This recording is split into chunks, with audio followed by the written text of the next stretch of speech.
Hi, everybody. Welcome to Bold Voices. I'm Angela Bell Camino. Thank you so much for tuning in tonight. Please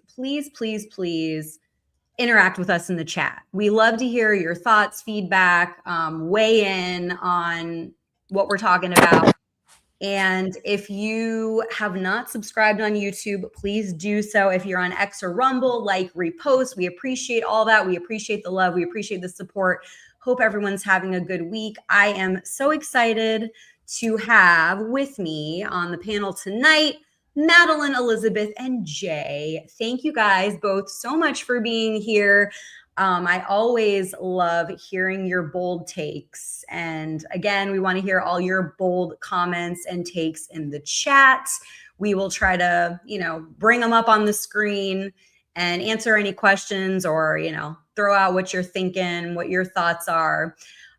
So today, one of the main topics, if not the main topic of the day, has been whether President Trump should invoke the Insurrection Act in Minnesota. Obviously, the situation there is chaotic, to say the least. And this is what Trump is saying. If the corrupt politicians of Minnesota don't obey the law and stop the professional agitators and insurrectionists from attacking the patriots of ICE, who are only trying to do their job, I will institute the Insurrection Act, which many presidents have done before me, and quickly put an end to the travesty that is taking place in that once great state. Thank you for your attention to this matter. For those of you who don't know, the Insurrection Act grants the president authority to deploy the military or National Guard troops to respond to the situation in Minnesota to suppress civil disorder, insurrection, rebellion.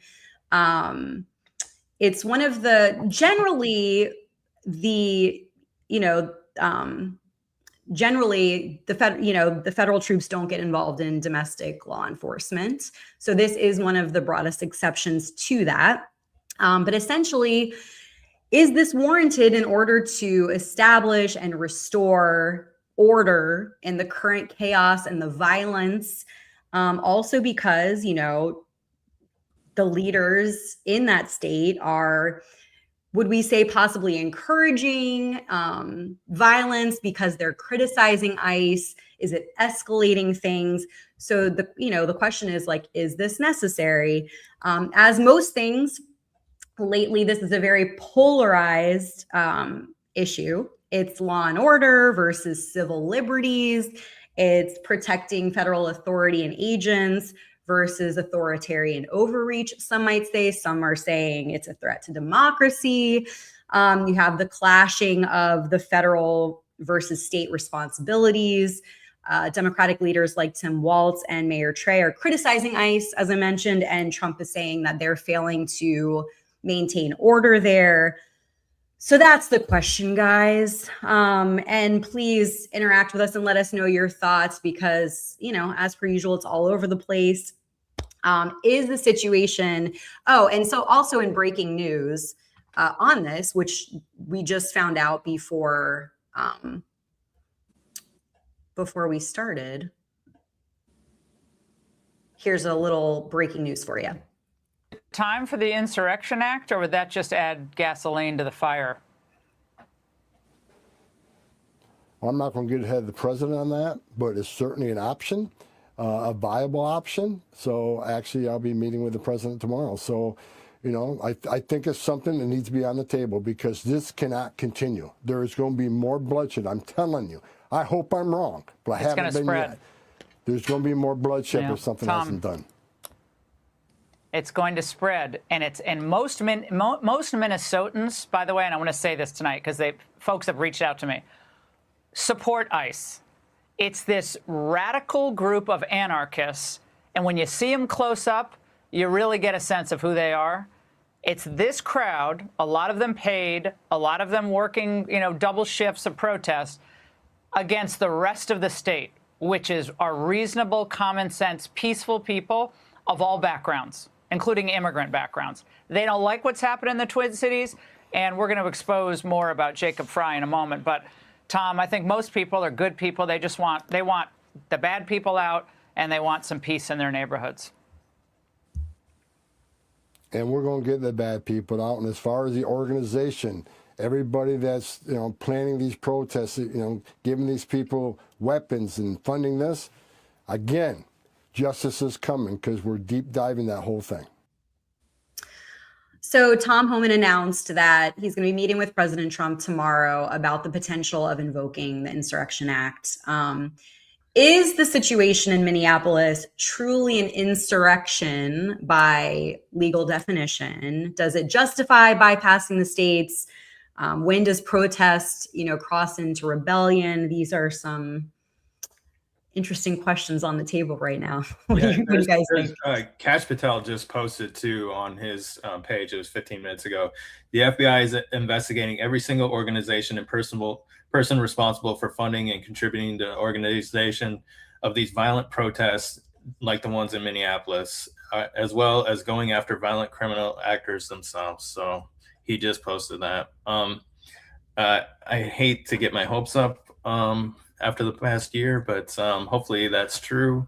But yeah, for sure, like you cannot have, and I would say this for Joe Biden too, you can't have mayors and governors bucking the president like this in this way. And it's one thing to be critical. It's one thing to be try and do different policy or something like that. It's another thing to have violence against law enforcement out in the streets, and they are a part of this.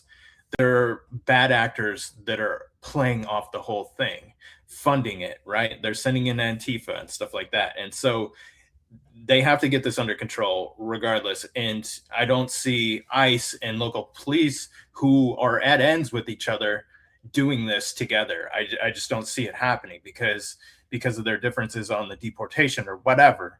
But you still have this problem of these violent protesters that you have to get under control. So I'm absolutely for him invoking this, bringing in the National Guard, getting it under control, and then having the discussion afterwards.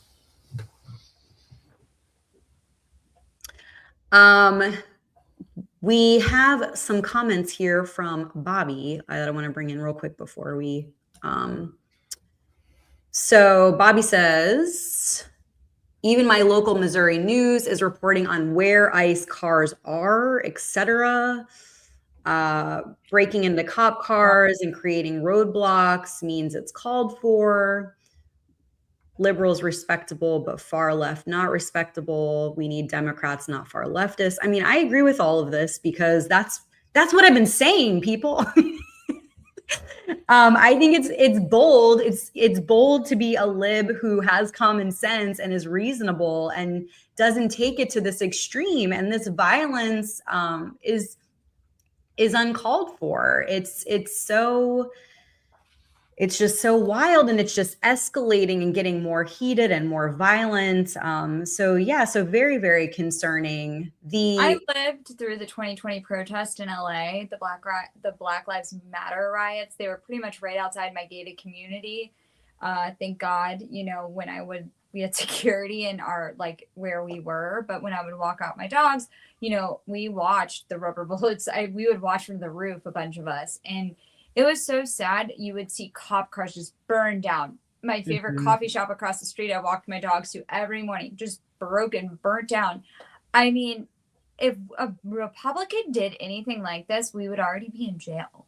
And that's my issue is I think we should have already sent in the National Guard, because from what I saw in LA was the ICE, well, it wasn't ICE at the time, but the police were not doing their job. They could not get the unrest handled.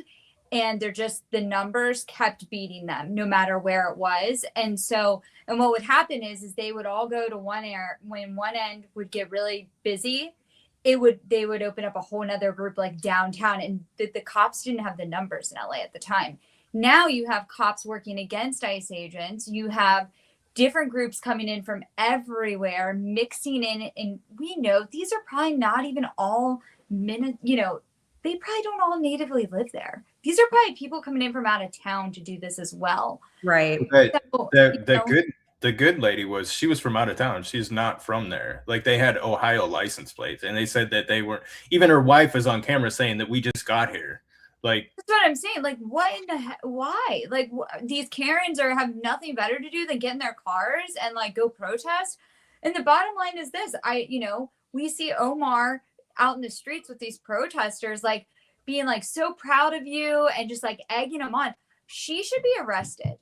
I think any politician or leader, they always say if you're a leader, you should be setting an example. They know better. If you are any attorney that gets in trouble when you go before a judge, the judge always says to an attorney, you know better. You know the law. You're not your clients. You know the law.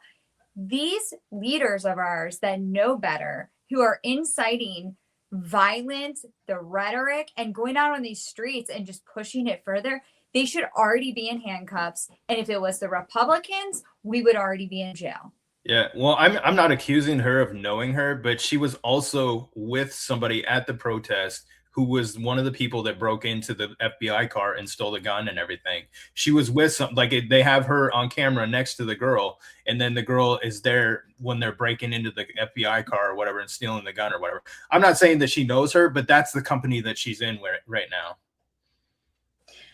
Yeah, no, it's right. Like it's supposed to be peaceful protests, right? Like peaceful protests. Like what about this seems peaceful? It's not. They're like pushing over ICE agents. They're like tripping them and stuff like that. It's like hitting them with a shovel. Right. Like, I will say it is scary when I was in my 20s. My family all lived across the country. I'm in LA, and it was scary when you'd go to the Grove, go to your local supermarket, and you'd have these like the National Guard walking through your like market with these big guns. And you're like, oh my God, am I in Europe? You'd feel like you're in Europe, right? Or like Italy, somewhere walking the streets. But I wasn't. I was in LA. But at the same time, it was so much quieter. You did feel safer. And I felt like life could finally start to get back to normal. And at that rate, then you know what? All of the children and the communities surrounding these protesters, they deserve to go back to normal. These kids do not deserve to live in this. And at the end of the day, we should send in the National Guard, set an example. If we'll show strength to Iran by flying across the country, all of our warplanes, we should at least, I think we can bring National Guard in and show our strength to the other side and say, what are we doing? Yeah, well, I mean, the other piece is they're bringing in Antifa and stuff like that. These people live for this stuff. Go to Portland, go to Seattle in the summertime, go on May Day. Like it's that, like I used to live in Washington State. I'm telling you, it happens all the time. These people live for this stuff. That is the Middle East. If you think they're going to back down, you are crazy. They are not afraid. They're going to keep coming. If they're getting bang for their buck right now. Whoever is funding this, whoever is sending them there, they know that they're getting bang for their buck. It's all over national news. It's all over social media. They know that they are getting a rise out of them. And so you have to shut it down. There's no other way that President Trump can do this.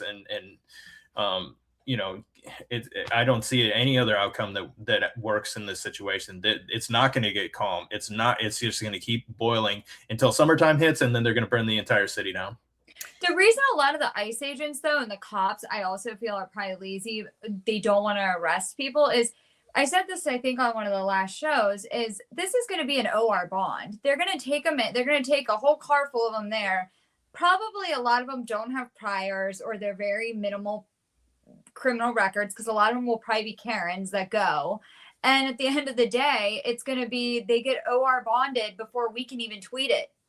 Like that's crazy. So, that's not going to be really what sets an example, because let me say this, a lot of these people, unless they're hardened criminals with no fear, if they're out there like protesting, they've never really been to jail and like lived in like solitary confinement or any of that, or they wouldn't be risking their life, because everyone knows like you learn a lesson by being stuck in jail, right? And so I don't think a lot of these people that are young, a lot of these people are also young too. They look like straight out of high school, college. They've probably never been in trouble. And if they have, it's very minimal. And that's why I think it's almost like for the ICE agents, they are always like, I don't want to arrest you, because they know arresting them is really not going to do anything but waste time and create more paperwork. What we need to do is we need to bring in the National Guard, prove a point, show strength. And at the end of the day, DOJ needs to come out, and FBI, whoever it is, and whatever they need to do to work together. And we need to see somebody with actual power be indicted. I'm not even talking to perp walk. That would be a dream for all of us. But like, let's just see an indictment. You brought up a good point about precedent. I think precedent is so important. You have to, because it either encourages or discourages similar behavior in the future, right? So condoning it sets a precedent that encourages people to continue, this type of violent, chaotic behavior in the future. So I do think that's super important, to think about. So I do think precedent is really important here, which you mentioned. It's interesting. The Insurrection Act hasn't been invoked since 1992 in the LA riots. And before that, in 1957 for desegregation by Eisenhower. So you brought up 2020, Madeline, like that is interesting. It wasn't invoked then. Yeah. So yeah, a little different, but the National Guard did still have to come in. And I can tell you that it made a huge difference. From somebody who lived it, and if I sent you guys the pictures of like my city and of like what I lived in, I was afraid when it first started, because right out my gate, you could look right out and you could see just police sirens everywhere. You saw all the like different officers out there with their rubber bullets guns. This woman walked by me and she had blood like dripping down. We were walking out like our gate, dripping down her face because she got hit with a rubber bullet. And listen, that's on her. But at the same time, I just saw today some kid got hit with a rubber bullet and now is blind in one eye for the rest of his life. I'm sure a lot of people saw it. He was all over the media. I think the other thing is as long as this continues to go on, more is at stake. We're going to have officers' lives at stake, and we're going to only continue to push each other further like apart, and more accidents are going to happen. And then, that cop's life is ruined that shot that woman. It's ruined. Regardless if he ever has to go to court, anything like that, his life is ruined. People are going to smear his name till the end. And so I don't want to continue to see that either. So I think the best thing is to bring in the National Guard. And I saw how quickly, it was as quick as when California governor cleaned up San Francisco and all the homeless disappeared when Xi Jinping came into town. It was insane. If they want to do something, they will. And I think this is the best option. Yeah, it's really interesting to hear based on your personal experience. I think that's really helpful for people to hear and to know, and should give people hope, or at least say something for, how effective that could be, or, whether it's warranted. So I think that that's a really helpful, personal experience that you have, that you shared. For anyone who is wondering what an insurrection is sort of defined as, ChatGPT, we might as well use the AI for something good, right? Yeah. Whether you agree or not. So basically, the definition here is commonly understood as a violent uprising or organized resistance against the authority of a government with the intent to overthrow, obstruct, or undermine its lawful powers. Key elements typically include use of threat or force, collective action, not just an individual act, targeting governmental authority or the execution of its laws. So that just kind of speaks to, is it warranted, right? Because there's all these people saying, oh, it's not, and presidents don't do this. And so that's just some other interesting information. There are a lot of theories out there, dare I say, conspiracy theories out there. A lot of people on the left, a lot of Democrats, with claims and fears that President Trump intends to provoke or exploit chaos to invoke the Insurrection Act, escalate to martial law. So that's part of this conversation is people are worried that it starts with the Insurrection Act and moves into martial law and ultimately cancels or suspends the 2026 midterm elections. So essentially what that looks like is they're thinking manufacture unrest in the blue Democratic areas to justify federal or military intervention, declare martial law, suspend elections to prevent GOP losses, impeachment, and accountability. Grounded in reality? Is there any, or is this? I think that's dangerous rhetoric, in my opinion. I think it's dangerous, and I think everyone knows it's not true. We have a lot of people on the ground. There's a lot of congressional candidates. There's governor races across states. People are spending tons of money. The 2026 election is on. No matter what, things are going to change. There are people that are retiring from Senate and whatnot, like Mitch McConnell, thank God. He's been in office since 1985. He's been in office longer than I've been alive. Like, what? That's a fun fact. I say that because I'm from Kentucky and unfortunately I've helped get him elected. So or reelected. So let me say that too. But we're not going to cancel elections. I really think this is about the fact that we need to get what's happening on the ground in order. We have people in other countries asking us to come in and help get keep from protesters getting killed and hurt. I think it's the same thing. We don't want to see the violence continue on the streets, and this might be the best way to do it. And it is violent. It is a very violent situation, and people are dying, and that is a very serious matter. So, and I can say from personal experience, I'm even getting the text, from being on these like lists, for liberal and Democratic, like take action, call to action kind of stuff. And it is pretty dangerous. Like the severity of like what we need to do and like everything is at stake. And, it's very, very dramatic, very severe. Like we need to gather and take a bus and go, and democracy's at stake. And shout out to all the senators and House that just voted for the NED and the democracy and to continue this bullshit. Thank you for that. Just want to throw that out there because that's relatable too. And it's, again, like I welcome all points of views and perspectives, and I can get behind some of it or have some concerns about things. But this level of like, I'm worried about the level of drama and like anger and like you said, inciting, like on either side, that worries me. So I have concerns about that. And I also hate that it's so extreme that if you ask a question about that, all of a sudden you're a fascist and a Nazi and a white supremacist. Like I'm being called that just for being like, do we think this is the right move? Is it?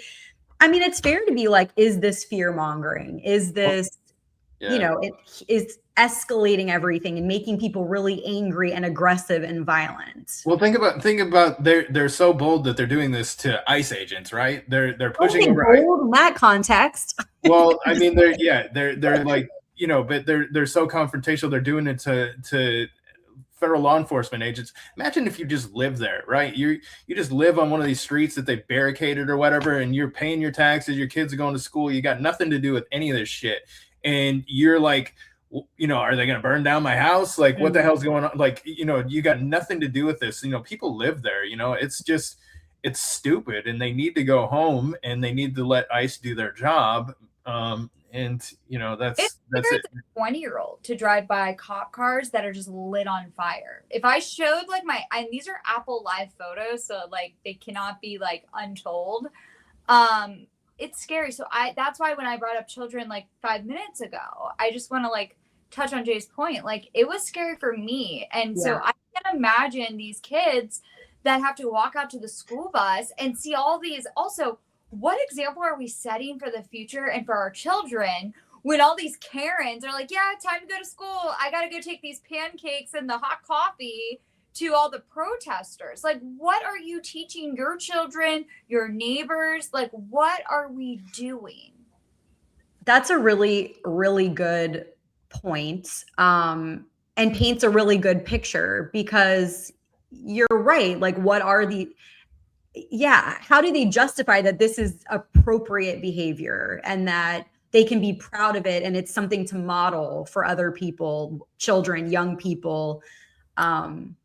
Yeah, that's a whole other side of it that's really important to acknowledge. Absolutely. And based on your experience, once again, you can speak to that. A lot of people are also getting a bit confused here. I think they conflate the Insurrection Act with full martial law. Like a little bit of that is going on here, right? My understanding is that the Insurrection Act the Insurrection Act nor martial law authorizes canceling elections. Those are administered by states under the Constitution. The Insurrection Act is meant to be more of a tool for limited military intervention, whereas the martial law is a far more drastic measure.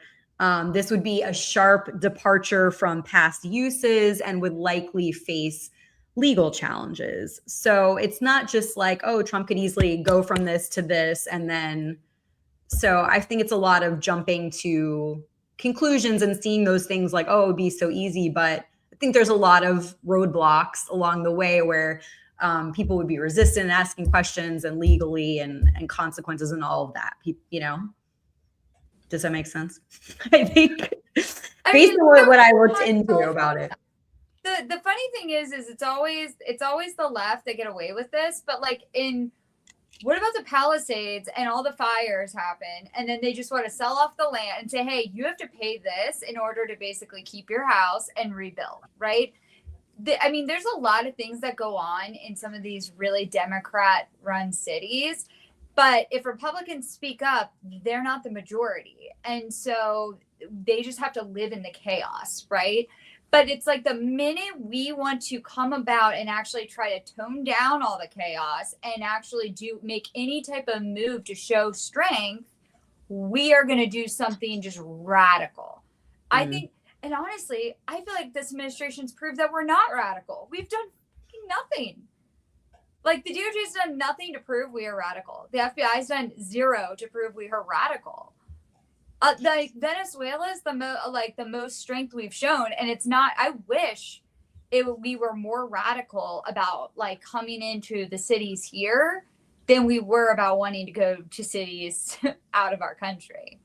Right. Well, yeah, and they're like behind on everything. They're like 10 steps behind on everything. Like Nick Shirley showed the daycare fraud. Now they've had time to kind of cover it up and like come up with documentation and try and make it look legit or whatever. And it's like, bro, this is like 2 weeks ago that you should have been already in there, like dealing with this. Now you've given them the opportunity to pretend like it's all legit and come up with something, provide documentation.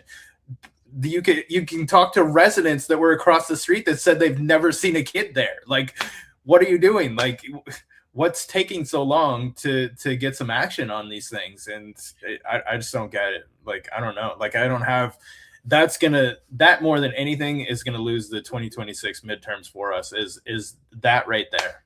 Like just doing absolutely nothing about this known problem that's been exposed that people with common sense can see is an absolute fraud. There's no way that these kids were going to daycare in these freaking places and you haven't done anything about it. And they're probably going to keep funding it. Honestly, they're probably still funding the same thing. Well, and I think it takes away from like this week, you know, we had a huge Trump passed where we're going to make whole milk great again. Today, Taiwan agreed the tariff, you know, they agreed to their trade deal, which they agreed to 500 billion more investment. And that left them with the trade deal of only 15% on tariff now. We've been waiting on the Taiwan deal for a long time. There's a lot of great things happening that the administration are not able to highlight enough because of all these stupid things that are going on Fox News, CNN, MSNBC. They just want to keep talking about this. Also, when all this keeps going on, which everyone knows this story's been going on for a long time. Indictments had already happened prior to this administration. It also kind of scares me because this story caught wind really quickly. Like, what are we missing? Like, is there something that like really like, are they going to use this to do something? Because there's a lot of attention here And usually when we're putting a lot of attention places, it gives Democrats a lot of time, or the swamp a lot of time to do things that, they want to get away with. And that really scares me. Well, that's interesting because, I mean, Tim Walz is pretty sus right now because he's, I feel like we talk about distractions and, oh, look over here. So there's a lot of focus, right, on like criticizing ICE and everything that's going on right now, and sort of escalating and kind of encouraging, we would say, potentially violence. I'm sure it's a welcome distraction for him to be like, oh, let's, and ignore all of this fraud stuff.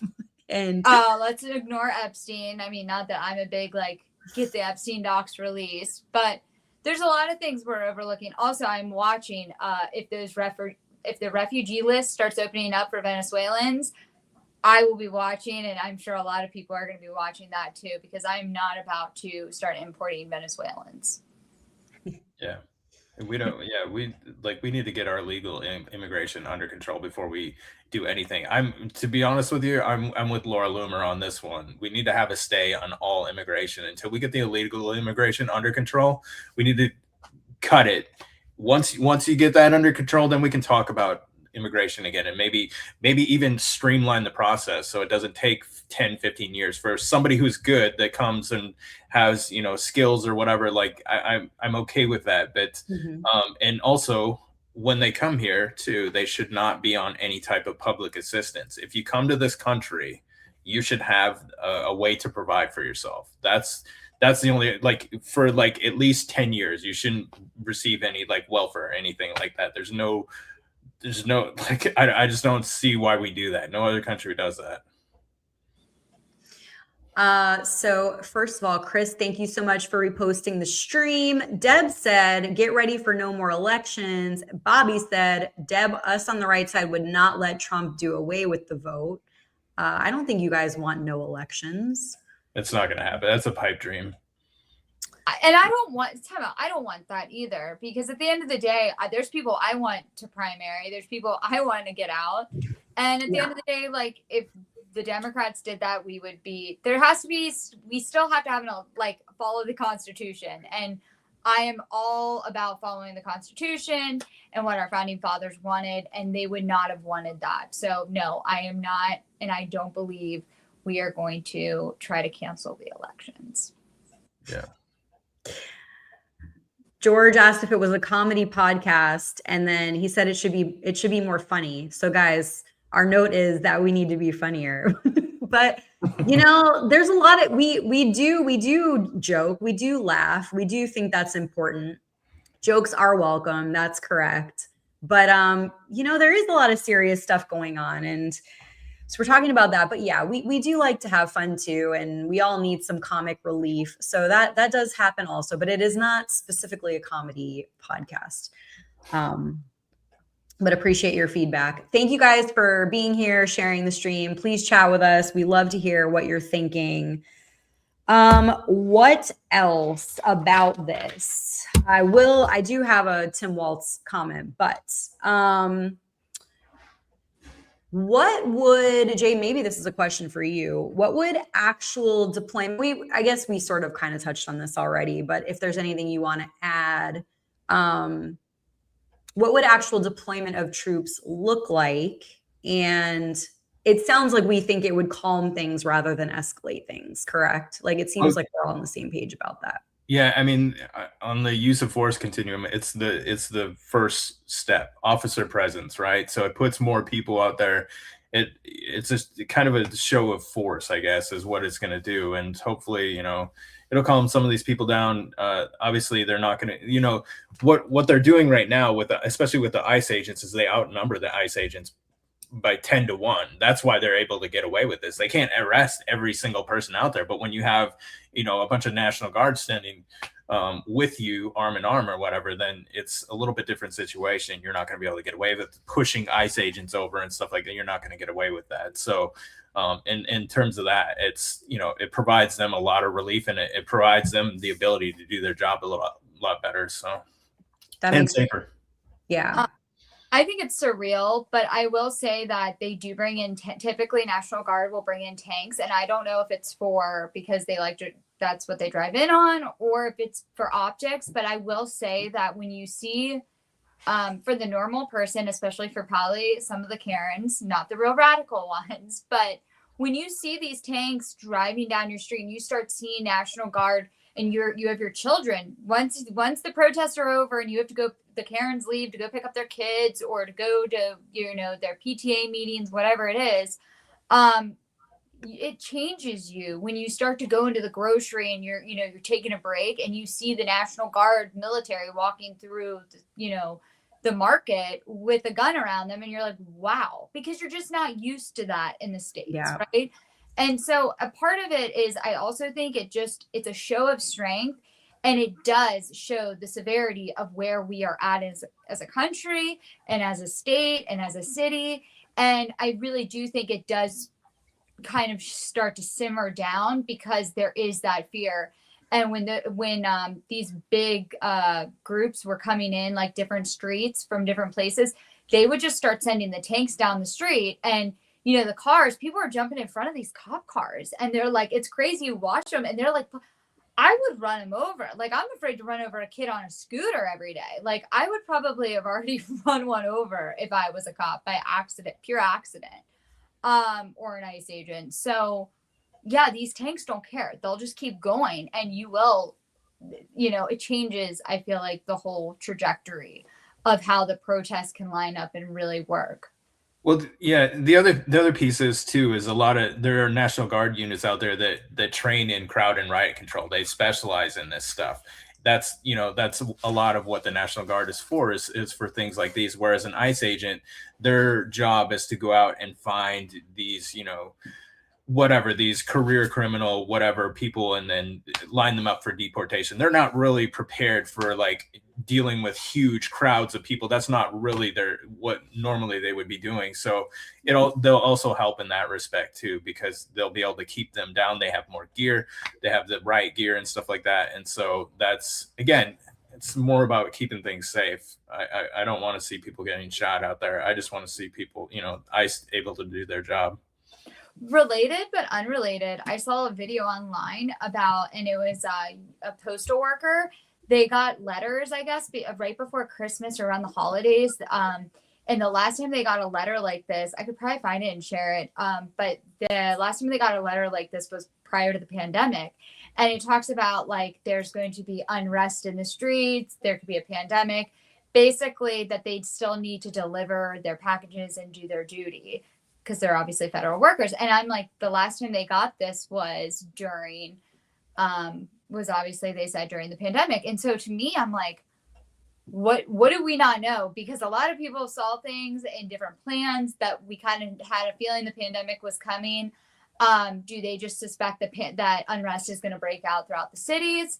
I know there are a lot of conspiracies and people that are starting to think that unrest is coming. And I can say that's not the way we want to go.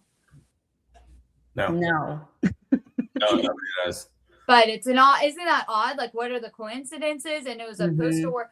I guess somebody else broke it, and then a postal worker came out and like was a whistleblower and like held up the letter. It was interesting. I'll have to share it underneath the stream. Yeah. Absolutely. Yeah, please do. I will. Interesting. Yeah, I mean, I love that you said that, Jay, about the goal of keeping people safe, because I think that's getting lost here. Like a lot of this rhetoric that's happening on the left and with Democrats is not that. It's basically like they're monsters. They want to hurt people. They're doing unfair, abusive things. And like, we need to, come in with force and do all.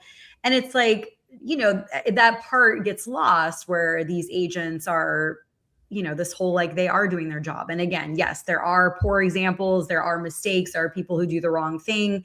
That happens in any job. But yeah, this whole like demonizing, like they're monster. It's like, this action, the goal of it would be to keep people safe. Yeah, and there's a lot of collateral damage too from the George Floyd riots or whatever. Like, because I'm from there, right? Yeah. And I had a friend from high school that had his business burned down. Like, he had nothing to do with any of that, and Mm. his freaking business was burned down. And so like, it's just ridiculous. Like, it's so stupid. Like, what did that prove by burning his business down? Like, absolutely nothing. And he had to deal with that and rebuild and find a new location and all this other shit. But like, why does he have to deal with that? You know what I mean? That's bullshit. Like, he had nothing to do with George Floyd's death. He had nothing to do. He's not a cop. He didn't do anything. Like, he's just had this business that his dad handed down to him, and now it's burned down.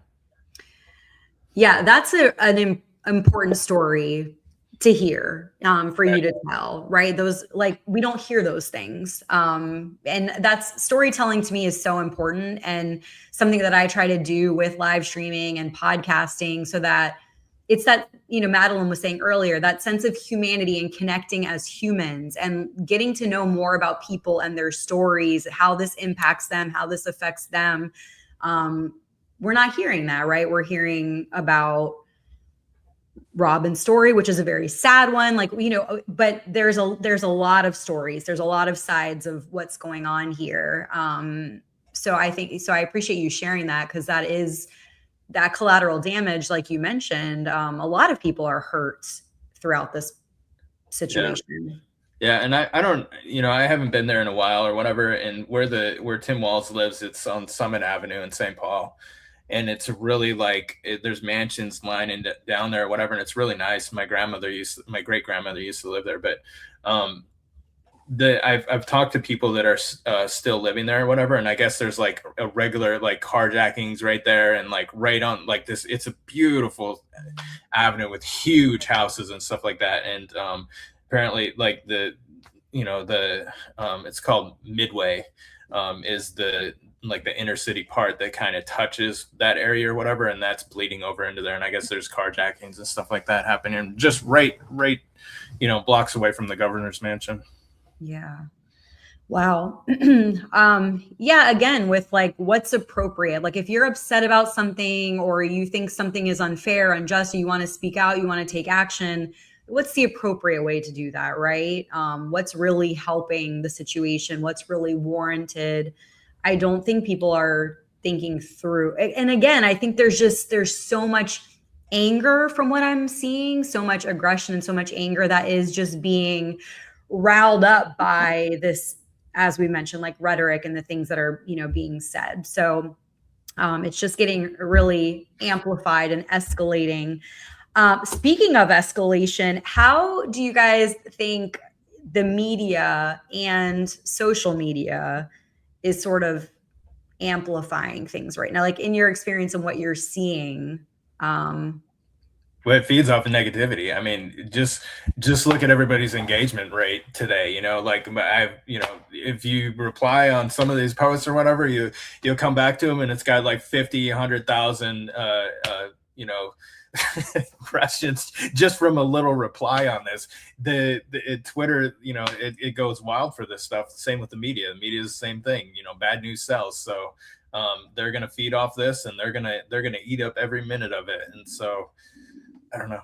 It's just it's bad. It's bad for people that live there. It's bad for people that got to deal with this shit on a daily basis. And then it's also bad because we have these fraud scams going on, where fake daycares are getting tons of money, where average Americans who actually send their kids to daycare are not getting the same kind of help that they could be getting from this. Why are people paying so much for daycare when they were giving out billions, or I don't know how much money was lost in these fraud scams or whatever, but like however many millions of dollars, like, how would that have helped, an actual person that's sending their kid to daycare? They can barely afford to do it. They have to decide whether the wife goes to work or she stays home with the kids, if it's monetarily good enough. I hear this all the time from people, and and then you hear about these fraud scams going on, and it's like, what the fuck are we doing? Like, why can't we get help for regular people that are doing the right thing?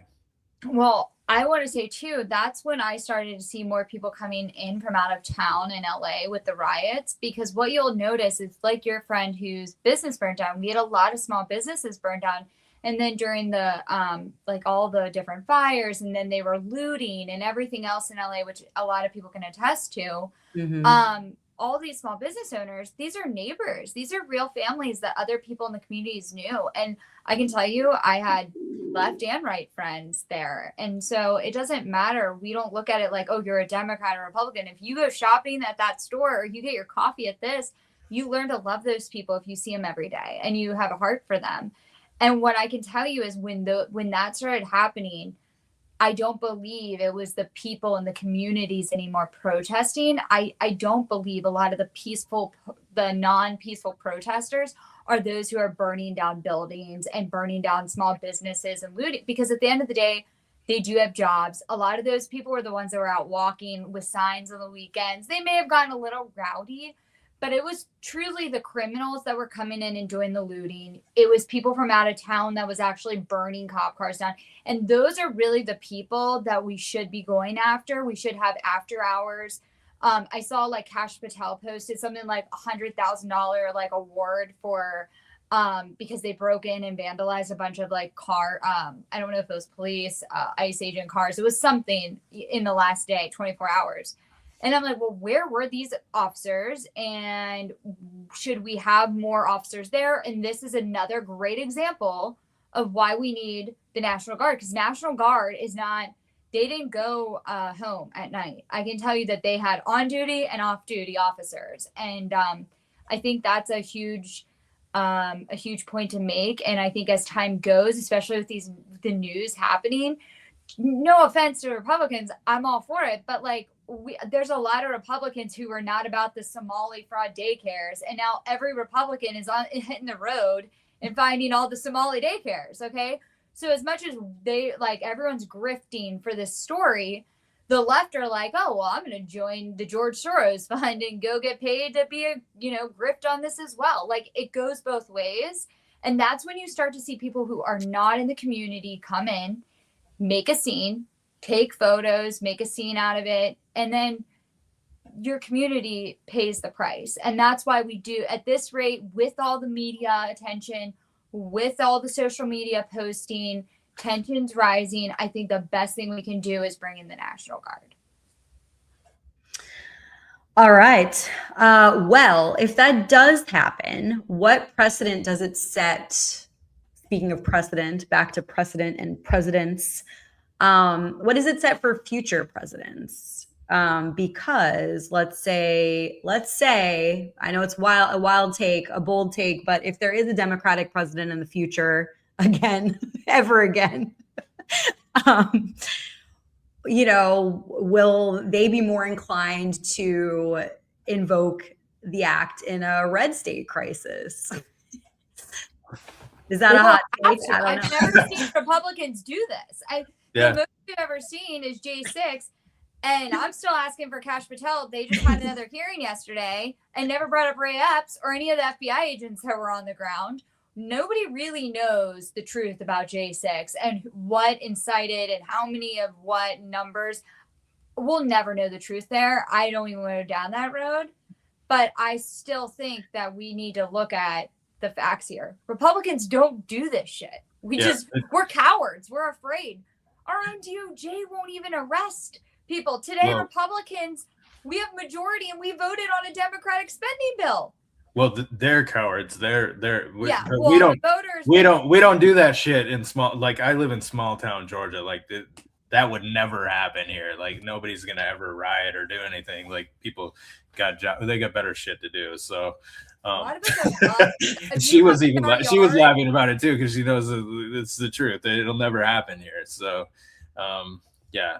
In a red state, it won't happen because a lot of people made this point. If you're a state that you can own a gun, too, where in California you can't just own a gun. You can't just walk. You can't. If somebody walks in your house, you cannot shoot them technically. If someone opens my door, I could shoot them, and that's because you walked in my house. You have no right to walk through my yard, anything like that.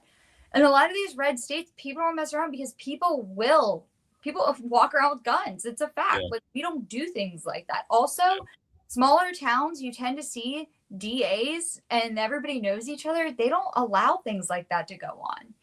You get arrested like for little petty crimes in small towns because they need the money to fund the jails. Right. Yeah, it just doesn't, like, that'll never happen in this place, that's for sure. Thank you so much, Fanny, for reposting the stream. Okay, final maybe question on this. Which side or both sides is guilty of manufacturing chaos for political gain? I think it's the bad actors, right? It's not like, you know,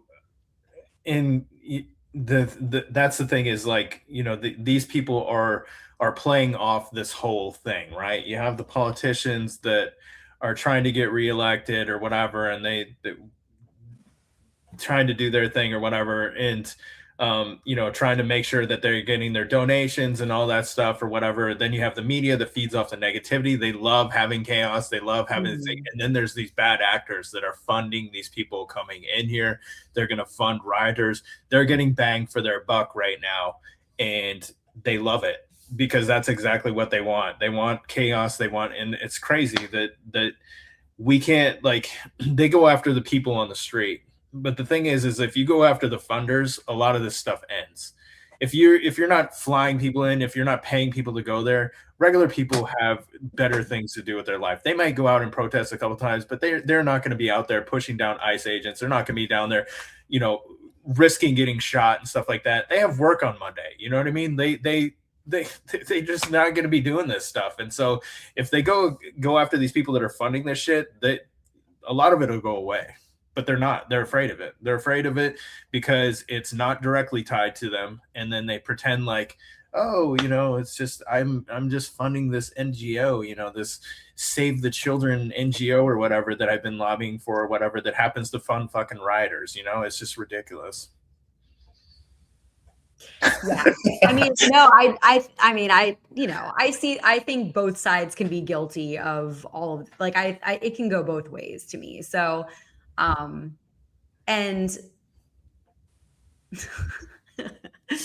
hold on, I have to bring this because I don't want the haters to think that I won't acknowledge their comments and thoughts.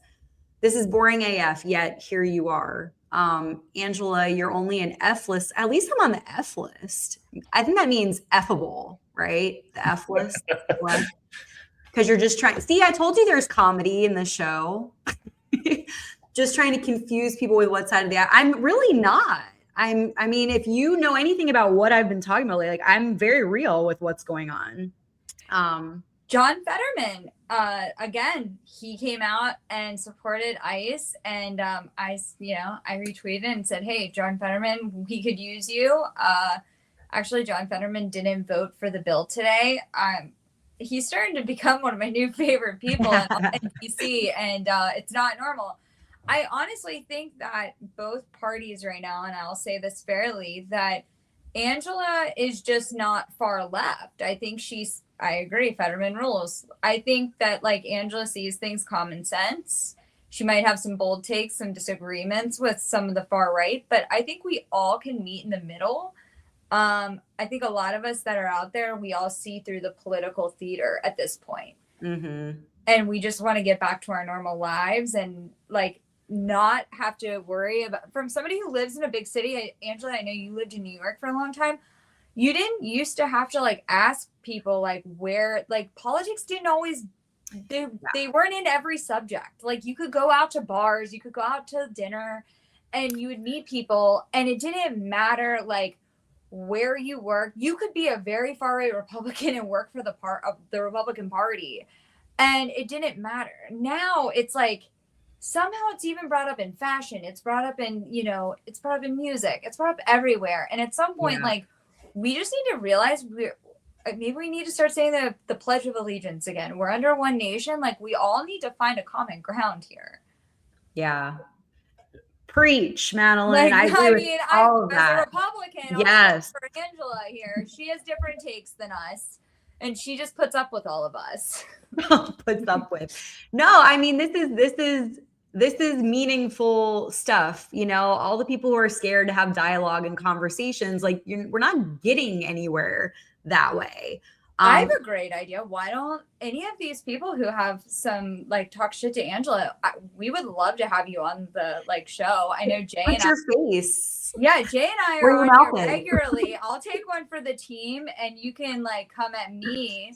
Just the only deal is you gotta show your face. Yeah, you gotta put your face where your mouth is. You gotta have some skin in the game, and then we'll like actually take what you say seriously. Yeah.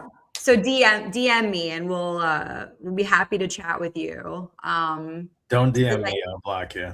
I would love to hear I would love to hear your take and get into. That's the sad thing. It's like you watch these shows and like it is an echo chamber. Like I wish there were more people that would like get on and actually have like a different take than like me. I mean, me and Jay, I roll my eyes at Jay all the time.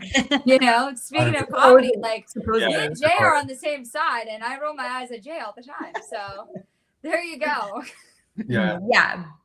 We are welcoming different perspectives and points of view. And we are trying to do that, but it's all a matter of who wants to come and have the conversations. So I do invite anyone really who wants to, because you can see we're able to do it in a respectful way. So we've had a lot of, not agreed about things in here, and we're able to still talk, and we're all about it. So let's do it. Okay. So last thing, guys, Tim Walz.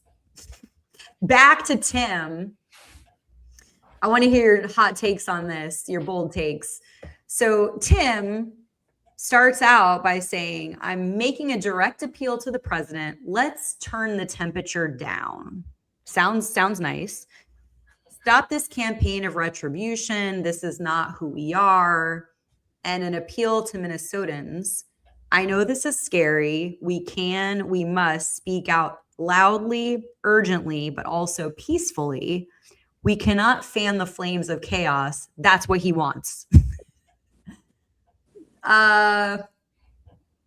To me, it's a little like fighting fire with fire. Like it's a little contradictory to me, right? I don't know if you guys see it the same way, or anyone in the chat, please feel free to weigh in.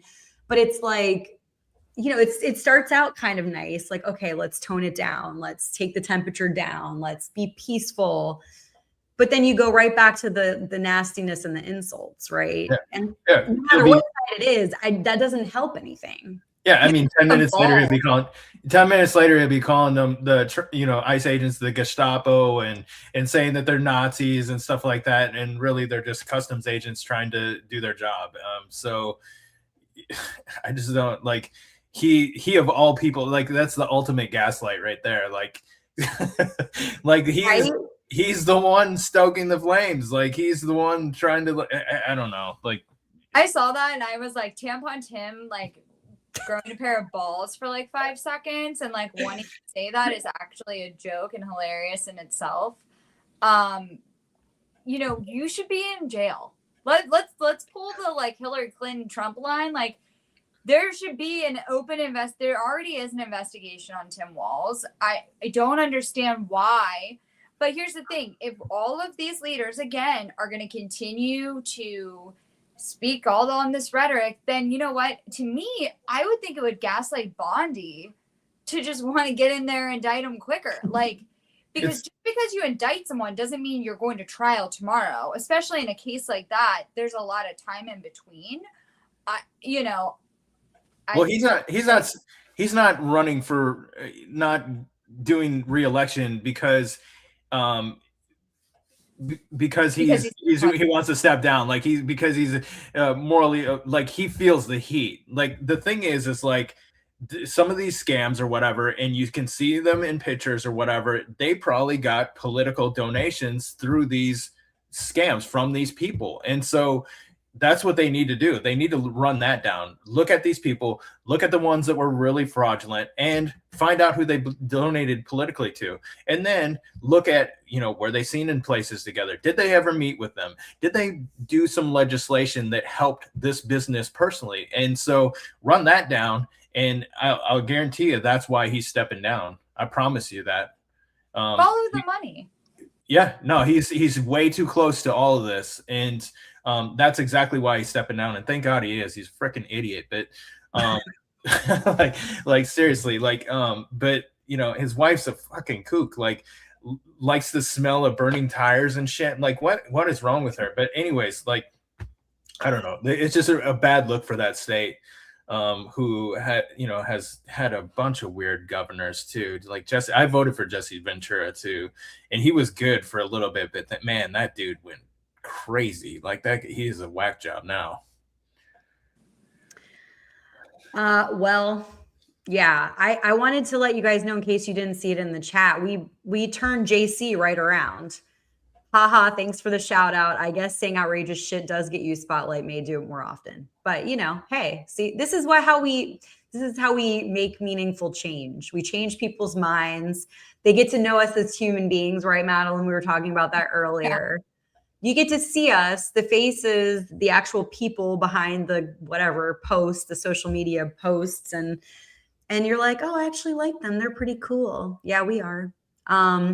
Well, and you hear personal, because our tweets don't have a lot of nuance to them. And so even hearing like Jay's personal encounters and stories, mine, you know, Angela lived in New York and has her stories. I lived in LA, and a lot of us have lived different parts of the world before. And I would say we've been around a lot of different people and have takes that you would not expect all of us to have. And so, you know, it helps a lot when you get to know people and the accounts behind the faces behind the accounts. Yeah, absolutely. And as you often say, Madeline, it takes a lot to put yourself out there. So it's right. Like we talk about keyboard warriors and like come in, show your face. Like like we're putting ourselves out there and we get constantly attacked for that. Constantly. Like everyone has an opinion, judgments, negative things to say, and we deal with it because we feel like it's important to use our platforms, you know, for what we think is matters and can make a positive difference. And I mean, some people might not have that purpose, but I feel like I can confidently say that we do. So, well, all three of us have been on the ground too, working on campaigns and helping different people get elected. And we see what's going on too. And I think that can make a big difference. A lot of people on X, you can have hot takes all day. And I'm so glad people are in having their political dialogue. But at the same time, when all of us are putting ourselves out there, we're also putting ourselves in the line of fire because all three of us do go and help different candidates. We are a part of working with different elections. And so, yeah, I think it puts us also in the line of fire. And everyone knows political violence is a huge thing. And we all get threatened every day in our DM. I mean, my DMs and my comments, just all I have to do is say the hot take on certain subject, and I get threatened all the time. So it is what it is. And I'm not over here calling the FBI or calling the police, but you know, when I have been out in public and I have been at like a grocery store and at like 9 o'clock at night and had a couple like come up to me and like back me up in my car about my political post. And so for people who like to say these things online, just know we also do have to live. Like I was just going to Ralph's, at 9 o'clock at night to grab some food. And I got like this old couple just like came and like backed me up to the car. And so, yeah, I do think people don't realize that we do have to remember the things we say, where you guys can all say things in the comments and it's like no big deal. Mm-hmm. Yep. Absolutely. I encourage everyone to think a little harder about your approach. You can disagree, you can whatever, have your opinions, but like there's a way to do it, right? And we talk about that quite a bit too, about approach and like what makes people actually listen to you versus coming at someone nasty, attacking them with a certain tone. Anyways, so, like do you, be you, but think about the person that you want to be. And yeah, I appreciate you guys so much. It's true. We all do deal with, and that's terrible that happened to you, Madeline. Absolutely. Like, yeah, again, people. I was just giving that, and that's not even a sob story. It's more of just like an everyday interaction of like, I say hot takes, which I agree are hot. Some of my takes can be very hot. And I don't expect people to be proud of what I'm saying or like what I'm saying. But I also don't expect to be accosted at my Kroger at 9 o'clock at night in the dark with my little girl who's 4 years old. So again, these are the things that I just try to tell people. Like, we all have friends on both sides of the aisle. We all have family on both sides of the aisle. All three of us have very different political views, even though Jay and I are on the same side.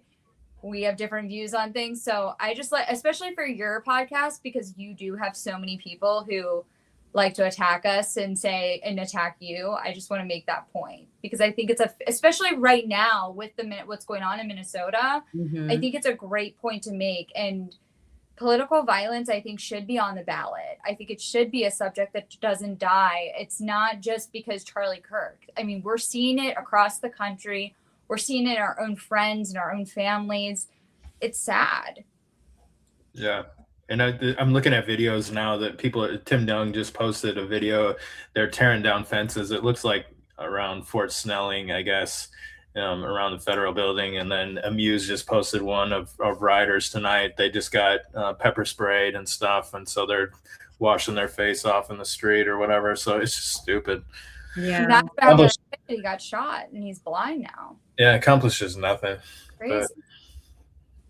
Wow. Well, I appreciate you guys so much. This has been another amazing conversation. I appreciate your time. There's so much going on. And again, it takes a lot to be here, to have the talks, to show your face, to give your hot takes. And I couldn't do this without you. So thank you both so, so much. Everybody, follow them, support them, show them all the love, tune into all of their shows and streams and whatever they've got going on. Madeline, Jay, I heart you both. You rock. I really enjoyed this a lot. Appreciate you. Thank you. We'll talk soon. Thanks, guys, so much. Bye. Bye. Good night. Thank you guys so much for being here. Thank you for tuning in. Thank you for chatting with us, all of you, no matter whether you agree with us, you hate us, you disagree, but hopefully you've enjoyed this chat. I think it's been a really great one. I think we covered a lot of different angles, a lot of different how people are feeling about what's going on with, Minnesota and ICE. And so I appreciate you guys being here and weighing in, because we always love to hear what you have to say, what you're thinking, your concerns, your opinions. So thank you so much. Couldn't do it without all of you. Appreciate your support. If you are giving me encouragement, I appreciate you so, so much, because as we were mentioning, there's a lot of criticism, there's a lot of judgment, there's a lot of hate, there's a lot of negativity, there's a lot of trolling, and it comes with the territory, and fine. But I do appreciate y'all so much who message me and, show me love and keep me going. So thank you for that. But I also do welcome whatever feedback you have. And I do care. I want to make this show entertaining and helpful and engaging for all of you in the audience. And yeah, I care about you. I care about people. Every single one of you, whether guest, audience, everybody. I just, I care about our well-being, our quality of life, the issues that are important to all of us. And part of these conversations, the purpose is really to show how much we do have in common and how we do care a lot about the same things. We might have different ideas on how to approach those things or how to solve those problems, how to, deal with those issues. But if we don't talk about it together and brainstorm and put it all out on the table, it's all just, I don't know. Hopefully we kind of stay divided, and I don't know.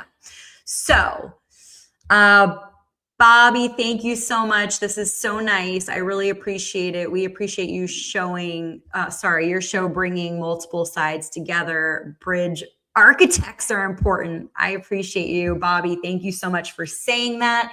That is the purpose. I know sometimes people are confused about what my purpose is, but it really is that. It is trying to bring people together, building bridges, bridging gaps, bridges, gaps, all the things, the architecture, that's what we're working on. So thank you guys so much for the support. Thank you for being here. Thank you for tuning in. Thank you for chatting with us.